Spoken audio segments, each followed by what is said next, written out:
porque eran una mafia. Porque las mafias son las que se manejan en el lado, digamos, ilegal de cualquier sociedad.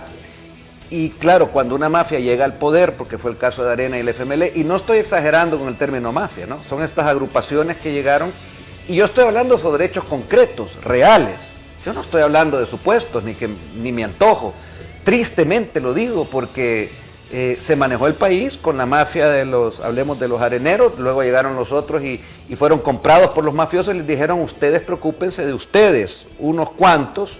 Si sumamos la gente que ostenta poderes muy poco respecto a las mayorías, a la población que es engañada, y entonces ellos se dieron cuenta de que primero El Salvador había estado 12 años en guerra. 12 años en guerra es mucho tiempo, yo no comparto ni un día de guerra.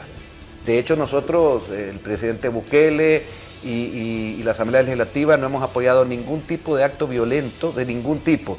Hay una guerra contra las pandillas, eso sí está definido como tal, porque las pandillas no era nadie que yo sepa que le gustara a la mayoría de los salvadoreños. A las pandillas las únicas que le gustaban eran Te sonó el teléfono. Sí, perdón. No te preocupes. A mí me distrae un poco, pero nos concentramos otra vez. Sí, perfecto. A las pandillas los únicos que les gustaba era pues lógicamente hacerlo ilegal.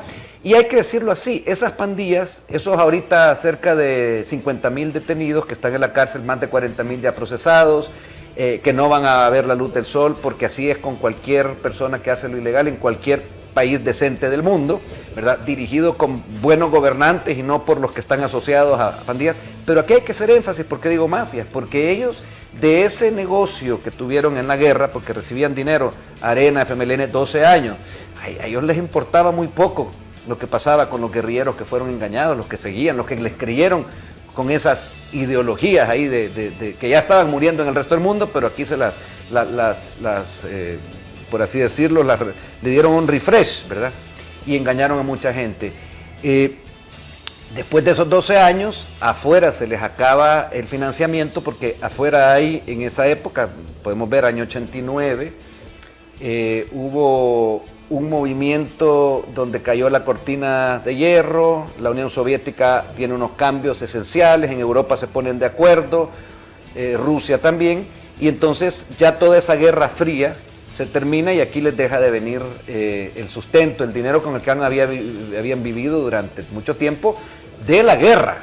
Hay que recordar, los grandes comandantes, los supuestos grandes defensores del FMLN, ninguno estuvo aquí. Ellos mandaron a pelear a la gente y vivían en México, vivían en Ecuador, vivían en Costa Rica, en Nicaragua, ¿no? Cuando venían era una pantomima nada más y se ponían como fusil para recibir a la prensa internacional. Y ahí están todos, mandaron a pelear y a morir, y a muchos heridos que quedaron, excombatientes ahora, bajo ese engaño. Y por el otro lado igual, todos esos generales panzones que después los vimos ahí como el Chato Vargas, que terminaron alcoholizados, también ellos mandaron a la tropa, a los soldados, y lo lamento mucho por esa gente, salvadoreños que fueron engañados también y que fueron a morir, porque era un negocio para esas dos personas. Entonces luego pues les llega un último pistillo y dicen, bueno, terminen esto, porque ya la Guerra Fría terminó, ya no les va a llegar nada, ¿verdad? Por todos esos cuentos que tenía Estados Unidos y los rusos y todo allá afuera. Entonces ellos no ven otra forma de decir, bueno, si la violencia y la sangre fue un buen negocio para nosotros, dijeron FMLN, Arena, ¿verdad? Y te digo, muy poca gente ha cambiado. Los mismos los veo. Tenían a sus intelectualoides ahí como ese señor Zamora, ¿verdad? Que sigue apoyándolo porque él recibieron siempre dinero de ONGs, de aquí que allá, de puestos que les daban.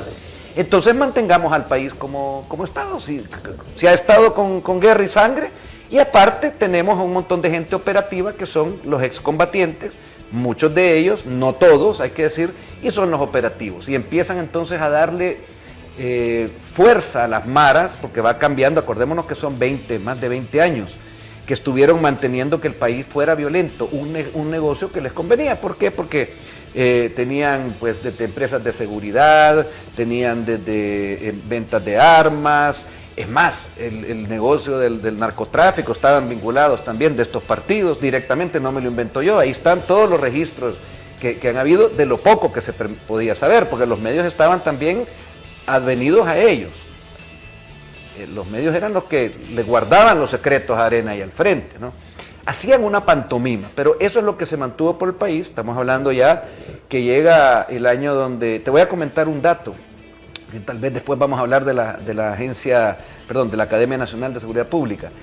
Vimos números de los graduados que hubo desde la época que entra Mauricio Funes y después el otro nicaragüense que están allá, son nicaragüenses ahora y están viviendo bajo un asilo que les dio el dictador allá, es el dictador, ¿verdad? Y que no vienen aquí porque saben que enfrentan un juicio por haber robado a El Salvador. En esos periodos de Sánchez Serén y Mauricio Funes no se graduó ni un alto mando de la policía, ni uno, cero.